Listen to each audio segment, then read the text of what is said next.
To the channel Acharya Online. Please subscribe the channel and press the bell icon.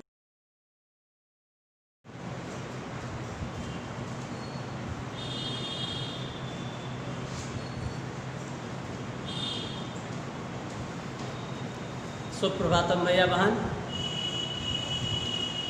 आज हम कक्षा चतुर्थ के विषय हिंदी पाठ सप्तम पाठ बाल सखा, अर्थात बाल सखा का अर्थ होता है बाल मतलब बालक, सखा मित्र। हम अपने जीवन में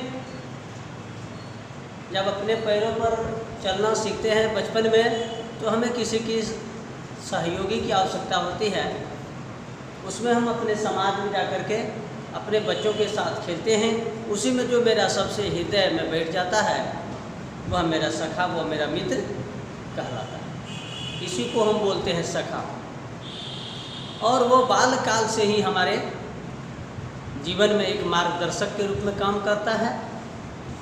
वही मार्गदर्शक के रूप में जो काम करता है वो हमारे बाल सखा कहलाता है। तो आज हम आपको एक ऐसे दो मित्रों के बारे में बताने जा रहे हैं जो आज इस वर्तमान कलयुग में एक मिसाल बन के हैं।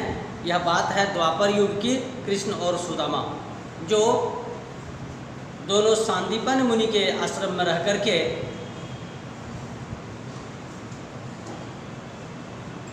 विद्या अध्ययन किए और बाद में राजा कृष्ण द्वारिका के राजा के रूप में प्रसिद्ध हुए। और वहीं पे सुदामा एक गरीब ब्राह्मण के रूप में, लेकिन मित्रता दोनों की अटूट रही और वो एक मिसाल बना। तो आपने देखा होगा, इस चित्र के माध्यम से आप देख सकते हैं कि कृष्ण और सुदामा एक जगह गले मिल रहे हैं और सुदामा एक जगह देख करके बड़े ही आश्चर्यचकित हो रहे हैं।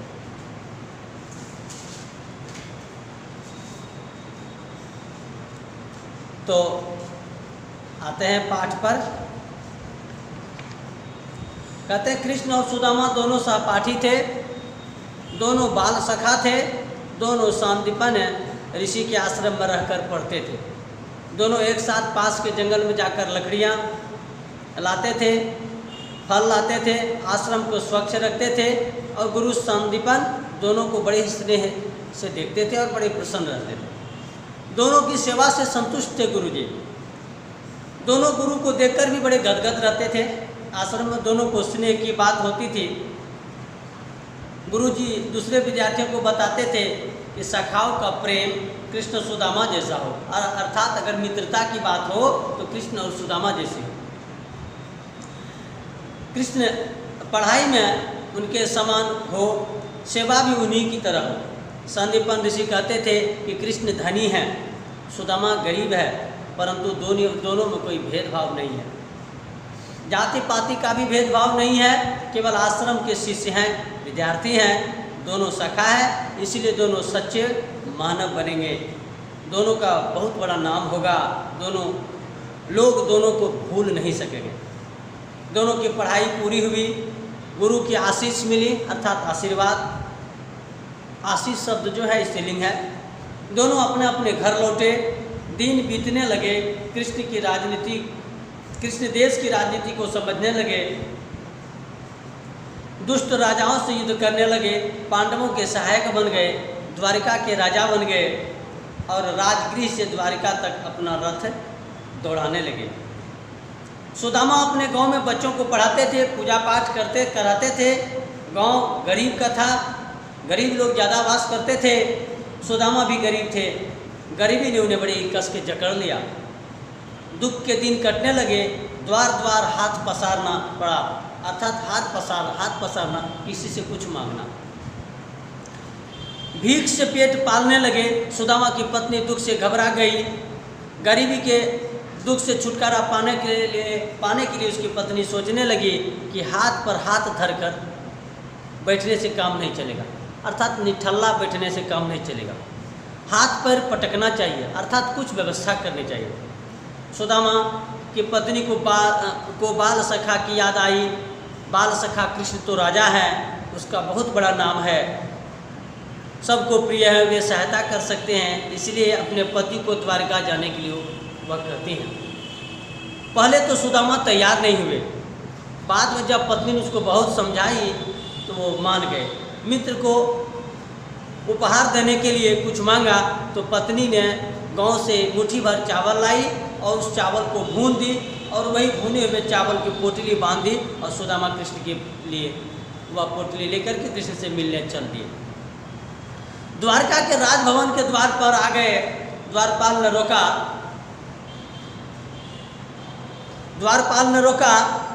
दरिद्र सुदामा को लौट जाने को कहा।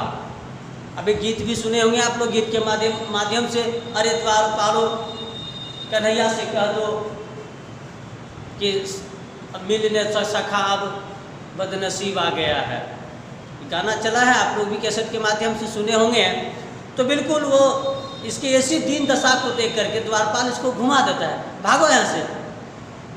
दरिद्र सुदामा को लौट जाने को कहता है। सुदामा अपना परिचय देता है, कहता है देखो कृष्ण हमारे बाल सखा है, हमारे मित्र हैं। सारे लोग इसको देख करके बड़े हंसते हैं।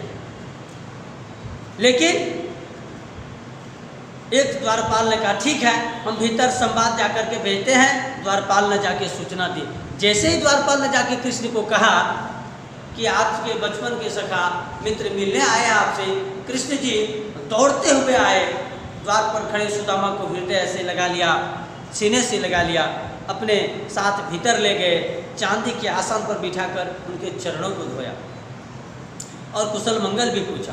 कहते हैं कि जब सुदामा को अंदर लाया गया तो बगल में जो सोने के सुराही में घड़े में जो जल रखा हुआ था, वो जल रखा का ज्यों का त्यों रह गया। कृष्ण इतने उसके पैर पकड़ के रोए कि उसके अश्रु जल से उसके पैर धुलाया चला गया। सारे लोग देख करके यह दृश्य हतप्रद हैं। कुशल मंगल पूछने के बाद कृष्ण जानते हैं कि उनकी पत्नी अर्थात सुदामा की पत्नी अर्थात कृष्ण की भाभी ने उसे कुछ दी है उपहार खाने के लिए, लेकिन सुदामा बड़े संकोच से पोटली को कांख में छुपा के रखा है, वो निकालना नहीं चाहता है। जो कैसे निकाले, इतना बड़ा राज दरबार है। स्वयं कृष्ण ने पोटली जबरदस्ती उसके हाथ से छीन लिया और पोटली को खोल के देखा तो देखा कि उसमें भुना हुआ चावल है और सुदामा और कृष्ण के बाल रूप की बातें आ गई वहाँ पर। सभी लोग वहाँ देख कर के आश्चर्य कर रहे हैं। राजभवन के लोग चकित हैं। रानियाँ अचरज से आश्चर्य से कुछ नहीं बोल पा रही हैं। कृष्ण वो मुढ़ी वो भूजा जो है वो निकाल करके भुना हुआ चावल खा रहे हैं, बड़े प्रेम से खा रहे हैं। सुदामा स्नेह सत्कार को पा करके अपने घर को भूल गए, घर के दुख को भूल गए। कृष्ण तो स्नेह सत्कार, वह तो कृष्ण के सत्कार में लग गए, कुछ पूछ नहीं सके। अंत में कृष्ण ने उसको पूछा, सुदामा ने अपनी पत्नी के दुख के बारे में बताया। कृष्ण की आंखों में आंसू आ गए। कृष्ण ने सोचा कि बाल सखा के दुख को दूर करना है। यहाँ पर एक बात और आपको मैं बताना चाहता हूँ कि कृष्ण को मालूम था कि उस सुदामा जो है उसका मित्र उसके द्वारिका आ रहे हैं, तो तुरंत कृष्ण ने विश्वकर्मा जी से कहकर कि आप जाइए, आप जिस प्रकार यहाँ मेरा महल बना हुआ है, मेरे मित्र सुदामा के यहाँ भी इसी तरह का महल बना दीजिए। सुदामा जैसे ही अपने घर से निकला कि उनकी टूटी हुई झोपड़ी की जगह पर बिल्कुल द्वारिका की तरह महल बन गया।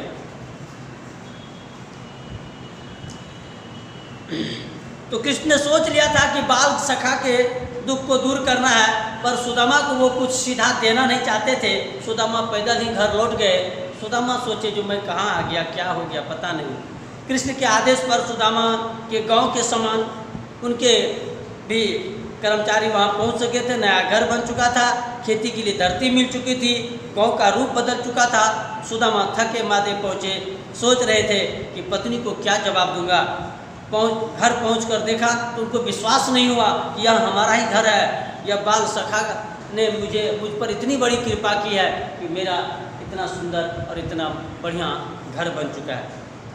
भैया बहन, इस पाठ से हमें यह सीख मिलती है कि हम अपने जीवन में अगर मित्रता बनाएं तो निस्वार्थ बनाएं, सच्ची मित्रता बनाएं और ऐसी मित्रता रहे जिसमें कि मांगने की इच्छा न हो।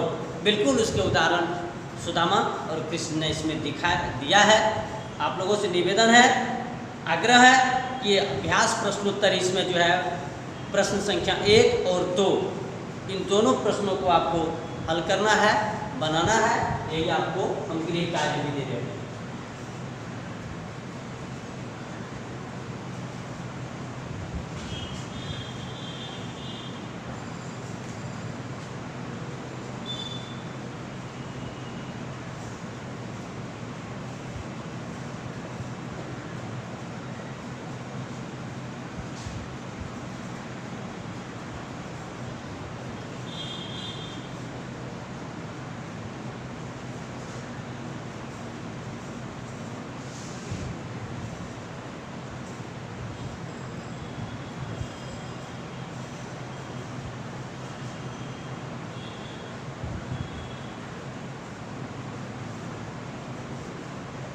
आपने देखा है कि बोर्ड पर मैंने लिखा है कि पाठ 7 के प्रश्न संख्या 1 एवं 2 के प्रश्नों को लिखना है, पढ़ो और समझो है, अर्थात शब्दार्थ है और मुहावरे हैं, इसको लिखना है, याद करना है।